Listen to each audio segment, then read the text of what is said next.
Hey everyone, this is Melanie Standiford, Midwest Media by Melanie, coming to you today as Melanie, Mrs. J, and guests. And Mrs. J, it's been a while since we've seen each other, and you're a little hoarse today, but we're going to talk anyway. Yes, and I'm really glad to finally see you again after a couple of weeks, and you've been out traveling abroad, around the country, so good to see you. Yeah, it's good to see you too, and we do have a guest. We're not going to hop to that quite yet. We're going to let people be in suspense, although I suppose the podcast will indicate who we're talking to today. So I will just say we have Derek Thompson on the show today. We'll just give you a quick hi. Hi, Derek. Hello. Hi. How are you? All right, so just hold tight, Derek. I can do that. All right, so we're pretty excited about today. So we have someone in the studio. Cheryl, he does what we do. Really? To. And that would be what exactly? He talks with headphones on his ears to a microphone and hopes people are listening to what he has to say. A fellow podcaster. Indeed. Hey. Absolutely. I love it. He's a radio man, too. So we're going to get into all that. We're going to talk about all the great things that Derek does. He's a busy man. But first, Cheryl, it's been hot outside. Very hot. You haven't been around to experience this 3-digit degree weather, or were you gone during it? It was hot where I was too. Oh. So I headed south. So it was hot and muggy, which I like. But I'm going to, just for a second, I hope people have had a chance to get out before school started and enjoy the fun things. We have a lot of stuff going on in North Platte, and I just want to give a shout out right now to the Crystal Cave and Falls Mini Adventure Golf. Have you been out there yet? No, I haven't. Oh my goodness, Cheryl. I'm going to have to go. You are. Do you like to mini golf? Heavens, yes. What a great time. They have waterfalls, and oh my goodness, it's great out there. Everything is handmade, and the Gedkeys, Dwayne and Dixie Gedke put that together. And this is located right by the interstate, correct? Right, on Halligan Drive. In fact, it is at 805 Halligan Drive. Awesome. It's our first year open. They've been out there working on that for 30 years. Great people, it sounds like, dedicated to the community. That's right. So that's our shout out today out to Awesome. Crystal Cave and Falls Adventureland mini golf. And everybody knows Cody go-karts, but you know, there's a lot of fun things to do in North Platte. There's also a lot of great people in North Platte. Now we're going to shift our gears. And, you know, Cheryl, I'm not going to make you talk for a lot today, but Thank you. I just want you, to drink your water and soothe your throat. Does it hurt? No, doesn't hurt at all. Okay. Just hoarse. She's just hoarse. All right. So we're going to hop in there if you want to. Okay. I will. All right. So I called you Cheryl. Hey, you're in trouble now. I did. So if you don't already know who Mrs. J is, you can put the clues together. They're starting to come together. Oh, look at her turn red. Oh, well, you can't see it because it's a podcast. But all right, we're going to take the pressure off Cheryl, Mrs. Yes. J. And we're going to head over to Derek. Derek, thanks so much for being on the show. No, thank you for having me. I'm excited to be here. This is what I try to do every Saturday night, and I'm trying to get used to it slowly but surely, and we'll get there. It just takes time to learn how to talk and keep something going, usually. But that's why I have a very special co-host, and Mr. Everyone knows him as Joe Mingo because he got kicked off Facebook, so he came back as Joe Mingo. But he's TJ Davidson. He's my buddy, my compatriot from the Marine Corps. We have a really good time. We have a good bond. He keeps me kind of on my toes and keeps me going, so... And for folks that don't know you, let's tell them a little bit about you. So I met you from your capacity as a veteran. Yes. And so, first of all, I'd like to thank you for your service. Yeah, thank you. I was honored to do it. I made a lot of good friends and family out of it, and that's what they are to me now is family. So I was blessed to do it. That's wonderful. So tell me what you do for veterans. So we try to do a lot, I grew up, my brother was a Marine, and we had a lot of history in the military and the family, so I decided to join. Got out. We were sitting here and we've seen the spike in suicides. And, 22 is the big number. It's actually a lot higher than that.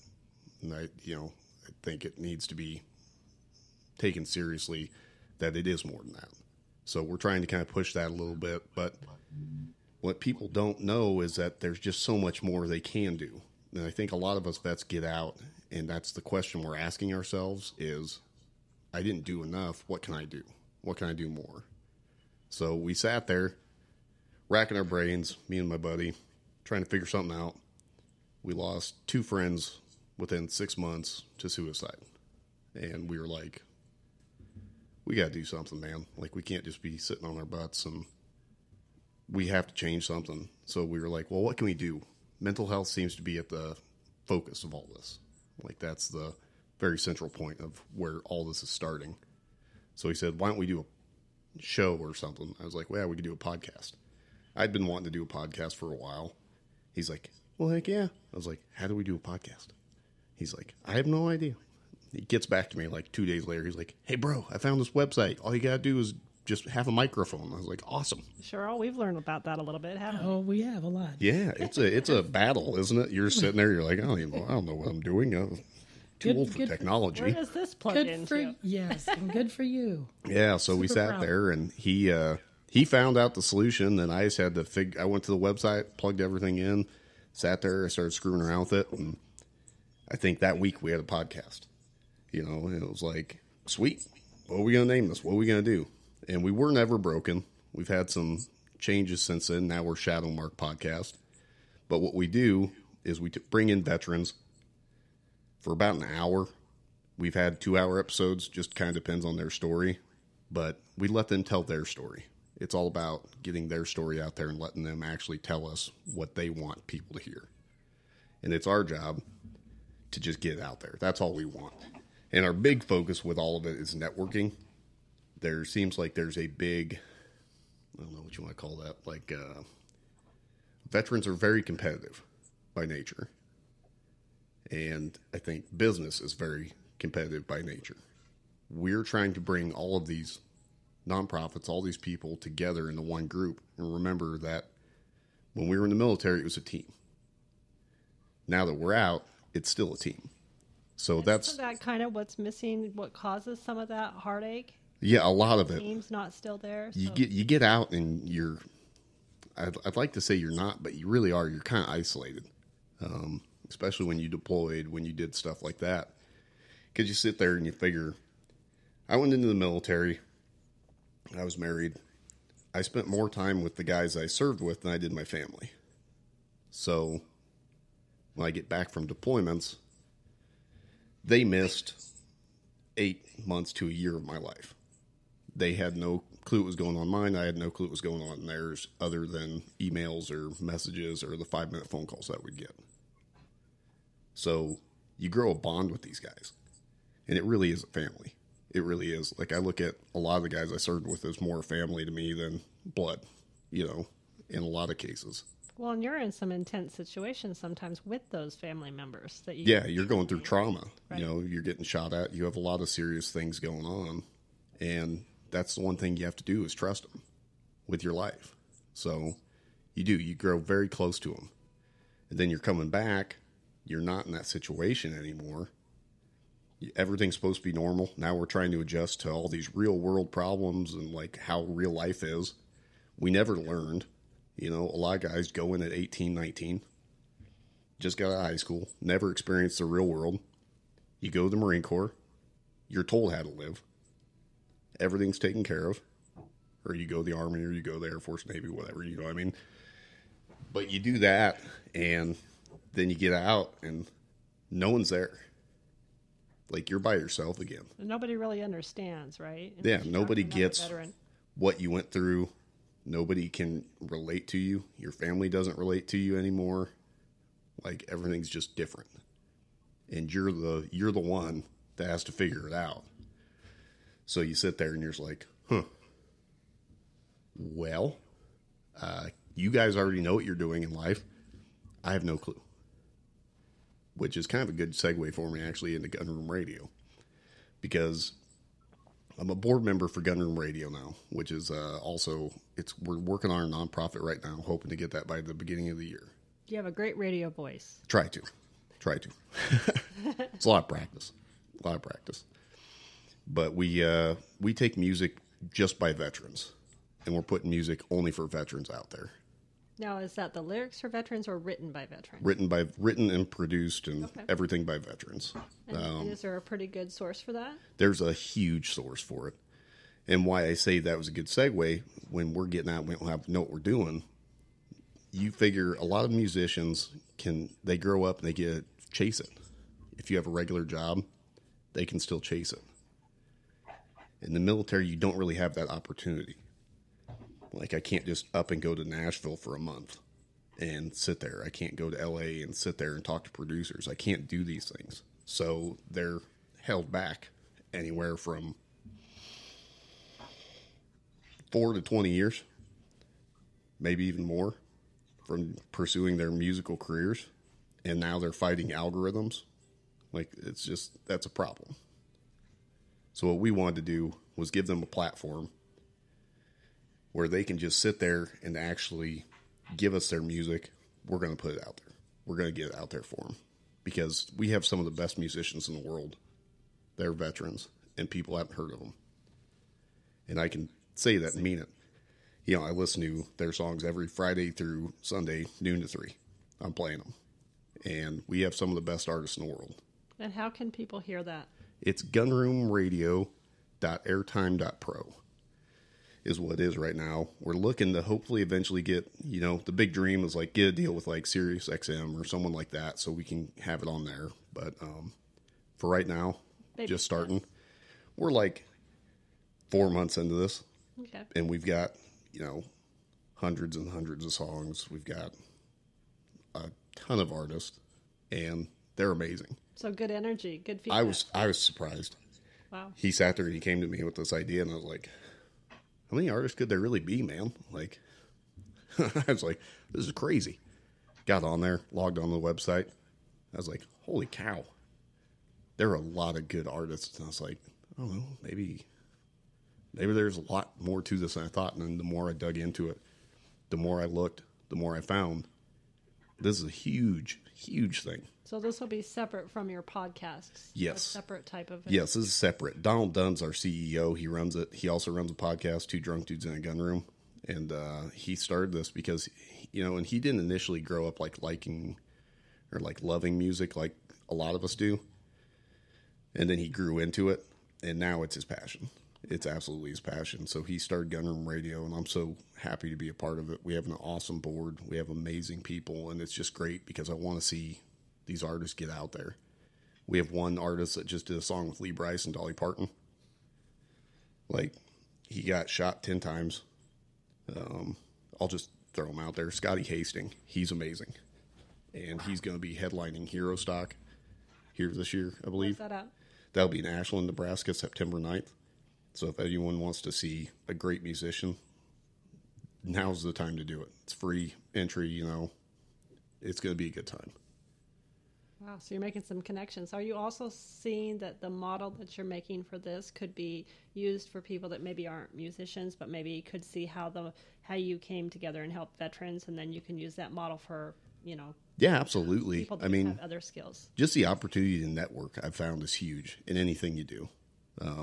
You know, I'm seeing it with, like, we've got a bunch of outfitters now we talk to, and it's good because we have these relationships across the country now, so that if someone comes to one of us, we can be like, hey, I know I'm not there, man. I know you're struggling, but I know somebody here. Let's just get you in touch. And then if we don't know somebody, they don't know somebody, it's not likely that we're not going to find somebody. But the odds are you can find, through networking, somebody to help somebody at any given time. And we've done that. And we're super proud of that. Where are you based out of? I'm based out of here, North Platte, Nebraska. My buddy is in Oklahoma. He's just outside Norman, Oklahoma, I believe. And then Gunroom Radio is based out of Missouri. So we're working all over the place. Hero Stock will be out of Ashland. He's out of Omaha. I don't know if you've had the chance to talk to the wonderful Jason Steiner, but he is an amazing human being. If you get a chance to talk to him, he's incredible. Jason Steiner. Yep. I'll get you in touch with him. He's so amazing. He really is. He's one of the best people I've met in my life. Went up to Lincoln for the spring game, and he was like, hey, man, you in town? I was like, yeah. He's like, you want to hang out? I was like, yeah. You know? So we end up hanging out and just being around him. He brightens the room. He makes everything a lot better, and what he's doing right now for vets is huge. And that's really your ultimate goal right there, that feeling that you had with Jason. Yeah, it really is. That you needed with him, you want to see other veterans have. Yeah, and that's what Hero Stock's going to be as well. It's a chance. It's open to first responders, family members of veterans, basically anyone and everyone. There's going to be this is his like first official year of doing this. Okay, so he is like the founder of Yes. Hero Stock. Yes, and next year they're looking at doing like a venue show where it's going to be over a weekend. This year it's only a 1-day thing. Next year they're looking at doing several days, looking at getting bigger artists. He wants to bring in somebody like Five Finger Death Punch or somebody big like that, or Zach Bryan, somebody like that, so that they can really give these veteran musicians a chance to see what it's like to play in front of that crowd, to get that investment back to them. So this year they didn't sell tickets. He's like, we may have missed something there, but they're looking at. I think initially he was like, I don't know how big this is going to be, but we're in Around the Bend Steakhouse in Ashland, and we're looking at anywhere between like 3,000 to 5,000 people. So it's already growing. You're just getting started. Yeah, so it's already become huge, and I love it. All right, we're going to take a tiny bit of a jump back over to Crystal Cave and Falls. We're talking to veterans right now, but we got our, sponsor today is Crystal Cave and Falls Adventure Miniland Golf, where you can go out and you can take your mind off of your troubles and, put a little golf around. Mrs. J. Have you been there? I have. Have you taken your family there? I have taken my family there. And your kids, how'd they do? Did they beat you, or They did beat me. Oh man! Yep. You know what though? I got Dwayne Gedke out there. He hadn't golfed in a long time, and he's the creator of this thing. And he got out there, and he's really good. It's no wonder he built a golf course. It's just Does he give lessons? No, but he needs to take time to relax and do that a little bit more. He's a hard-working man. And I got a story coming about Dwayne Gedke. He is building an airplane in his garage. Oh, and I cool. have that story coming. But right now we love our veterans, and we're talking to a veteran today. We have we're in the Canteen District here in North Platte, and we got a lot of history with veterans, and my own father's a veteran. I always say veteran. I don't know if I'm saying that right, but that's how I say it. And Sounds right to me. I'm going to ask the radio guy. He says it sounds fine.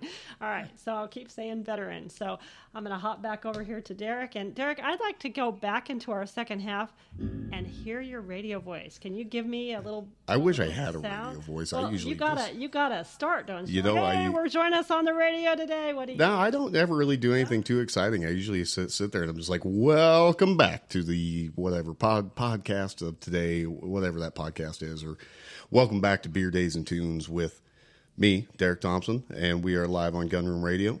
And I just have fun with it. It's always just a natural conversation to me. You know, I like just having fun. I find the podcasts go better if we just kind of calm down and just talk. Yeah, about you just gotta settle down. That's our big push with our podcast is just natural conversation. We don't ever script anything. I don't We either. we come in. We're like, hey, we're gonna ask you about your military service, and then we're gonna see where it goes. So Yeah. you know, that's kind of our layout, and we've gotten a lot of good feedback from it because they're like, man, it was so nice just to get on here, because that's why we started. It was for mental health. So it was like, let's just talk. It usually gets pretty magical, doesn't it, on its Yeah. own? Like, let's just talk, because I don't think enough veterans are doing that. I don't think enough people are doing that, to be honest with you. Like, So how do you get the veterans to step out? I mean, if they are in a state of mind, isn't that really hard for them to step out? And you know, we always go into every show and we ask them if there's anything that's off limits. If there's anything they don't want to talk about. I think people would be surprised with this generation of veterans. They're actually really willing to talk. They want to talk. They want somebody to hear them. And they just don't know how to, get it out there. Because we've been told for so long, hey, man, you need to learn to keep this stuff to yourself. You need to bury it. You need to keep it down. And that's what we're trying to change with our podcast. You're opening the conversations. Yeah, we want the conversation to be there. We want them to know it's normal to talk about. It's just another part of our lives that we lived. We didn't do anything, that we shouldn't be doing or whatever. It's part of life. It's what we did. It's who made us. It's what made us who we are. see, and I can remember having conversations with an uncle of my late husband's, and he would talk about, because he was in D-Day, and he would just get real nervous, and it was really shunned upon for us to talk to him about that. So nobody ever wanted to talk to it. But I remember one time having a really in-depth conversation, and the stories he had to say were just phenomenal. but nobody else in the family would let Yeah. him talk. So I didn't never know if it was a good thing or a bad thing that you. I think it's a good thing for sure. I think they need to talk about it more. Like I said, and it was really hard for the Vietnam era guys because they came back, they're getting spit on. Well, they were told to get into street clothes as soon as Yeah, as soon as possible. they were really, they didn't want to talk about their experiences because it was of the way it was looked at. We have a lot more patriotic country now. We live in a lot better state where people really do care about veterans, and we're happy to talk about it. And a lot of the one thing I would say is that a big part of it is we're trying not to live in it anymore. And that's the one thing we have to do is we have to move on past that. One of the things I kind of hate hearing is somebody introduce themselves and they're like, I'm a disabled vet. It's like, well, what else do you got going for you? You're doing something today. You're here today. Who are you now? So it's good to get guys to talk about it because, if you hold that stuff in, it just builds up. It's just like a boiling pot, and eventually it's going to boil over, and that's where we keep seeing the problems. So, I have two nephews that are one was in the Army and one was in the Navy, and they needed flag bearers at Memorial Day and stuff up in our hometown, and he was just so ashamed because his uniform didn't fit, and it was like, just get something on and be proud to go do that, and we were Right. like, when my mom and I, when he finally did do it, we were like bawling because it was like we were so proud of him because he did step out and do it. So I mean, it was we were proud of him, Yeah. and I think for us to be so proud, he was like, oh, okay. yeah, it's that kind of that reminder that like, oh yeah, I did do this. You did do this, and it was for a your good country. Yeah, and it was huge. So we maybe we failed that too as average Americans and appreciating it. We're better now, but Yeah. still maybe. I think it's come a long way from where it was for sure. Like I said, it's just people are so grateful. Everyone I've met anyway has been so grateful. It's hard not to be like, well, here's what I did. I think the biggest problem with a lot of vets is like I said before, we just wish we could have done more. The only vets I've met that are doing great things sit there and they go, I just wish I could have done more. So we sit there, we do that, we continue to push forward, and we just got to remember as veterans that we have to move on past that. The past doesn't define us. Just going and doing it is huge, and you're asking what more you could do. Right. Wow, That's what we do. A lot of us anyway. That it's just that feeling of I could have done more because we had buddies that didn't make it home, and when you sit there and you see that, you really do. It's an eye opener. You're like, should have been me. He had more going for him. He had a family. He had this. He had all these things that were pointing in his direction. He's not here and I am. And there's definitely a sense of guilt that comes with that. And there's no real way to shake that.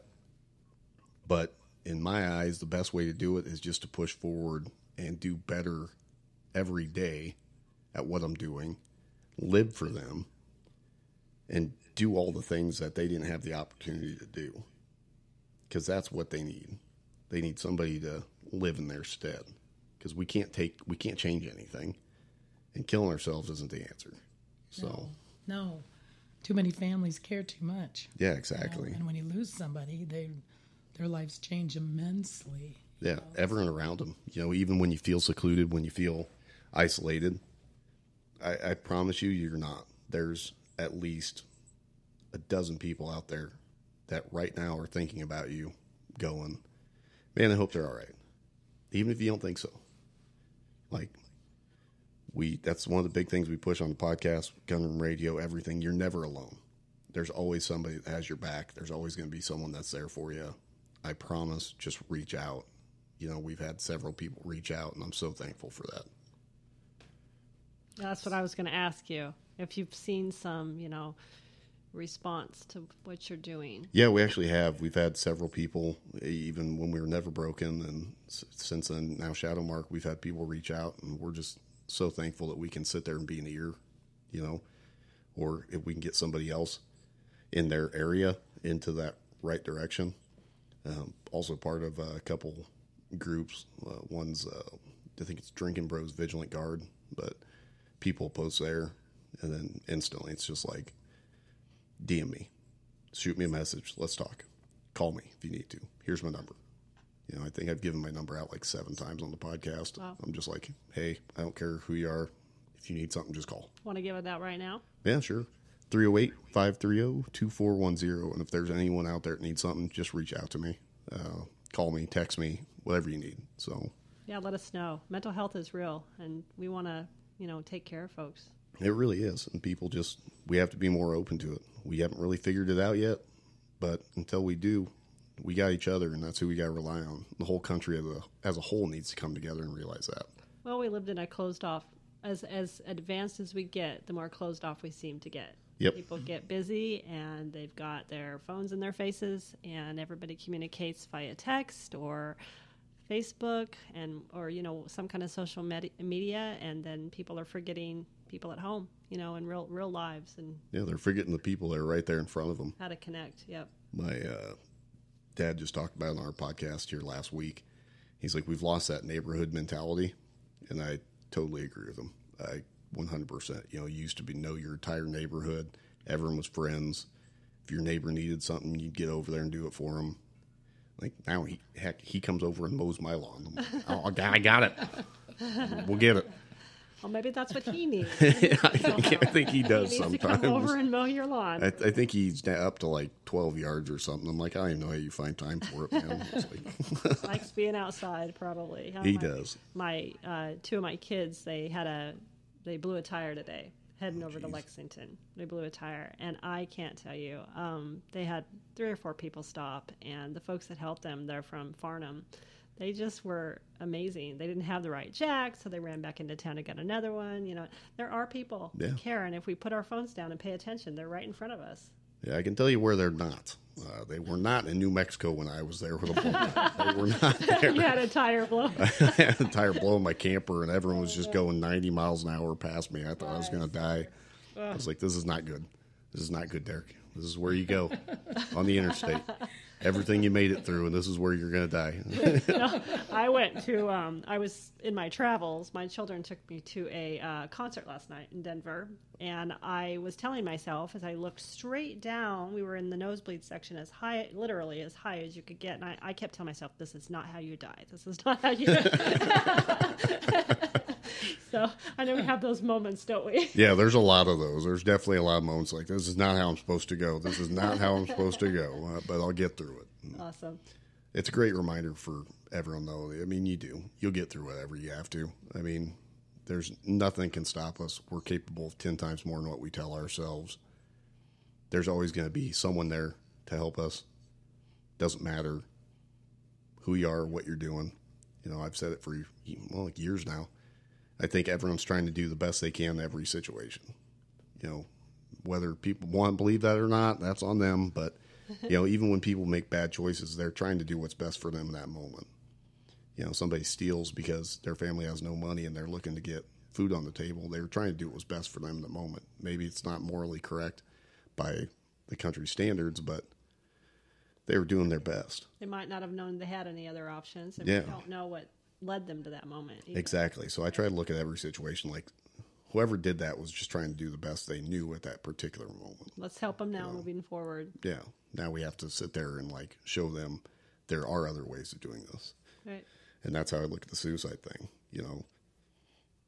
Do you think that's the best way out? Because at this particular time, this particular moment, you're telling yourself, nobody cares about me.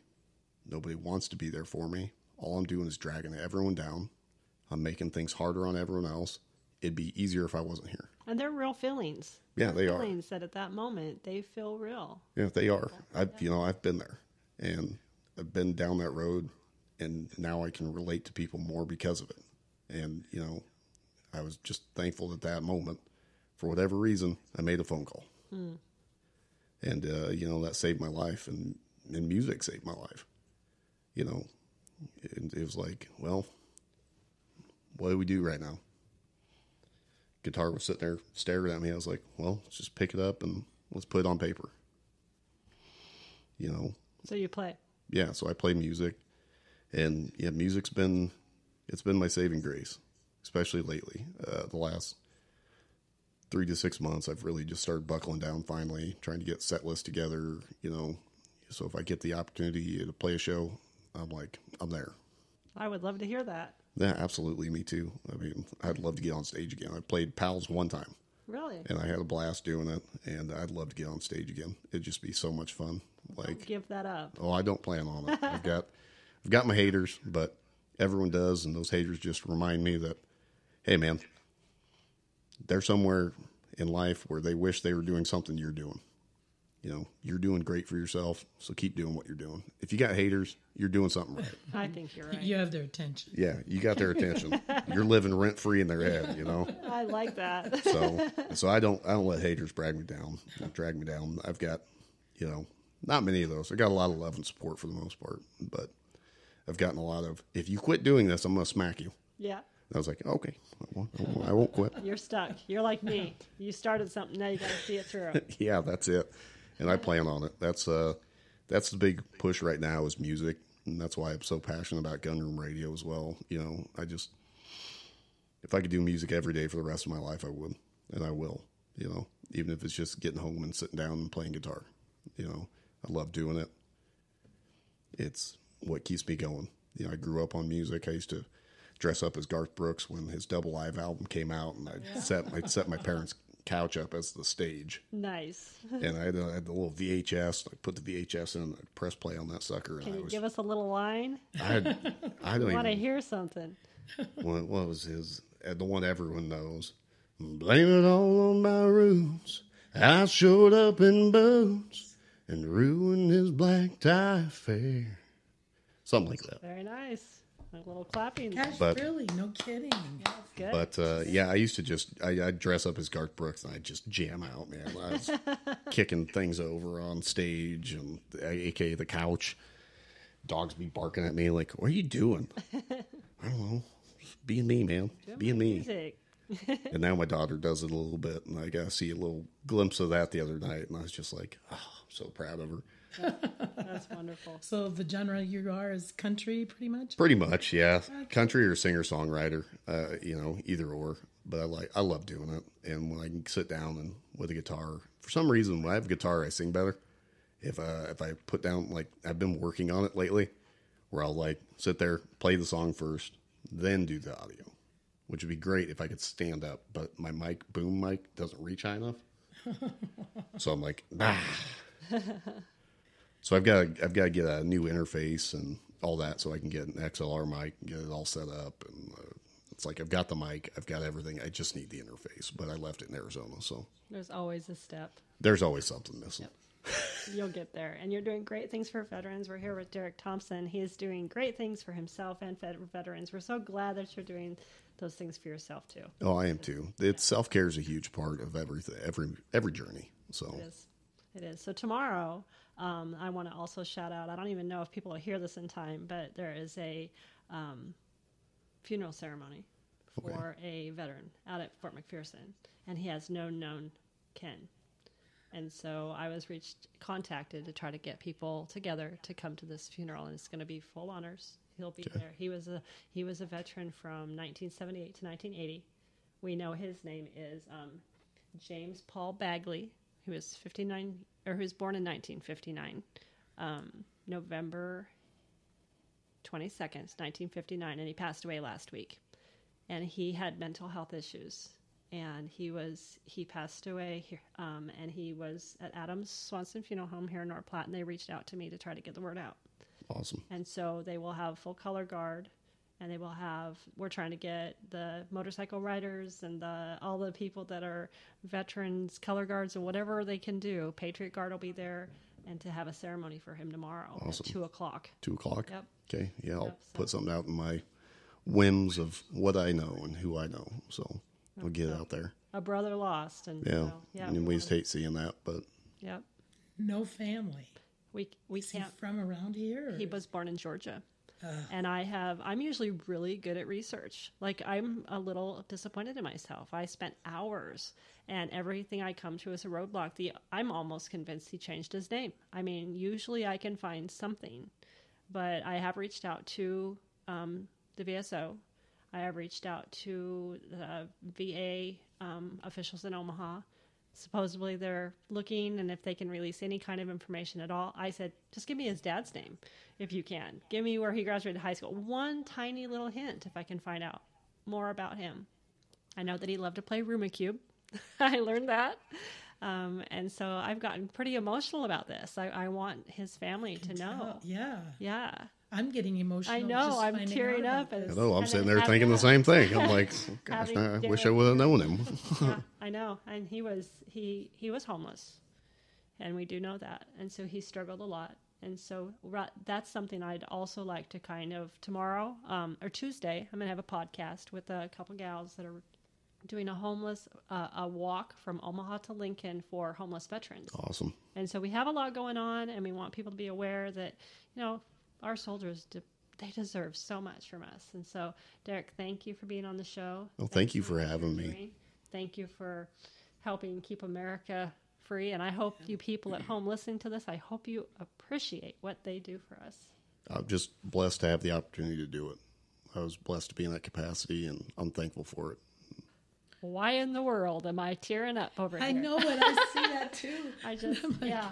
So I'm grateful. And I know you say you're happy to have the opportunity to do it, but you just deserve so much from us. So, Well, I'm thankful for everyone and the support that I get. So it's all I can ask for. Good. So that's a great It's been a note. pleasure to meet you. It It's has been a pleasure to meet you as well. Thank you for coming. Anytime. The last thing I want you to do before we sign off is tell people one more time where we can find you. So you can find me. I'm on Derek Thompson Music on Facebook. I've got Shadow Mark. We're also on Facebook. We're on Instagram. We're on YouTube. If you want to find the video podcast, if you want to listen to the audio podcast, we're anywhere you listen to podcasts. We've got Gunroom Radio. You can check out gunroomradio.com. We've got merch. We've got all that. If you want to listen to these artists who are just incredible, I might even be on there. Gunroomradio.airtime.pro. It's a great cause. We're going to be doing great things with it. And the last one, I always have to give a shout out to Hero Stock. If you can make it out to Ashland, Nebraska, September 9th, make it. It's going to be a huge event. It's going to be a fun time. And I mean, I'm excited for it. That's like my birthday present to myself. And it's not even my birthday, but it's my birthday month, so I'm taking it as close enough. All right. Well, happy birthday to you in advance. And I hope it's a great turnout. Everybody check it out. Check out Derek Thompson, all those places he told you. We'll have a link to that in the podcast when you get ready to see that. I'm Melanie Standiford. This has been Melanie, Mrs. J, and guests. Have a great one. And God bless America.